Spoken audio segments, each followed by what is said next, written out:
Hi everyone, my name is Mark Brakel. I'm the Policy Director at the Future of Life Institute. With that, turning to the US AI Action Plan, which is one of the things FLI works on. Quick introduction. So by the 22nd of July, President Trump is expected to announce an AI Action Plan. And this won't be the be-all and end-all of all US AI policy, but it will set the general tone and direction. And in advance of this, the White House has run a public consultation to which over 8,000 people and entities have submitted their commentary. This is my personal biased perspective, but I feel a serious action plan would contain some or all of the following things. Nominating a clear government entity that's responsible for oversight. This is actually the one thing that almost all of those 8,000 people agreed upon, that NIST, the National Institute of Standards and Technology in the US, could be a pretty good entity for oversight. Mandatory testing for sort of chemical, biological, radiological, and nuclear risk. Impact on the labor market monitoring. Anthropic's contribution has some really great stuff on that. Some measures of on-chip governance and compute governance, tackling the issue of superhuman manipulation, a moratorium on self-replication and self-improvement, a shutdown mechanism for all models, and AI incident reporting. This is quite the wish list, obviously. But given I only have 3 minutes remaining, that's not what I wanted to focus on today.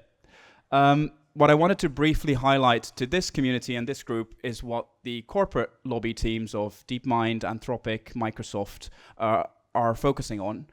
Because even if you work at one of those companies on the technical side, you might not be fully aware as to what the government relations teams are up to on a day-to-day basis.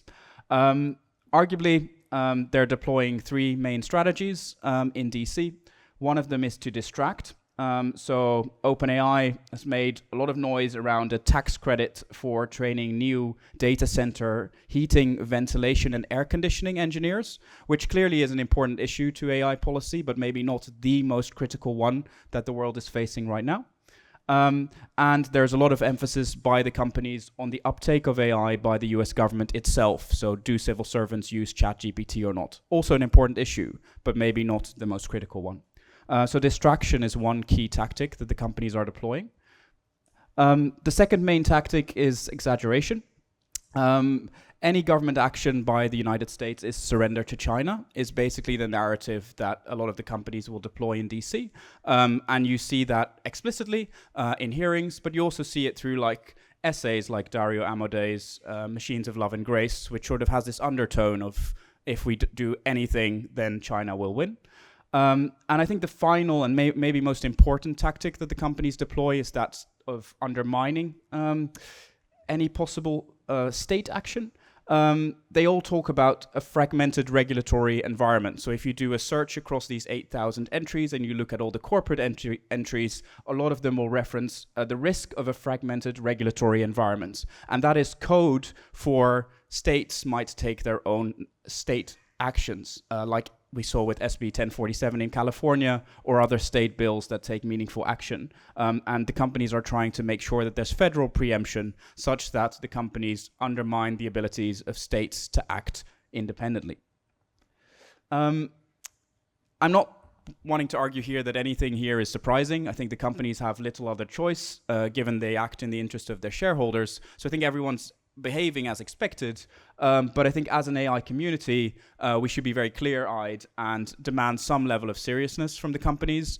If they talk about the need to train more ventilation engineers in DC and in podcasts talk about the massive risks that this technology poses, it would be good to bring those two narratives a little closer together. And I think we should learn as scientists and academics from past failures when it came to tobacco regulation or the climate change movement, and maybe try and be a little bit quicker in calling out hypocrisy on the part of the companies. Thank you.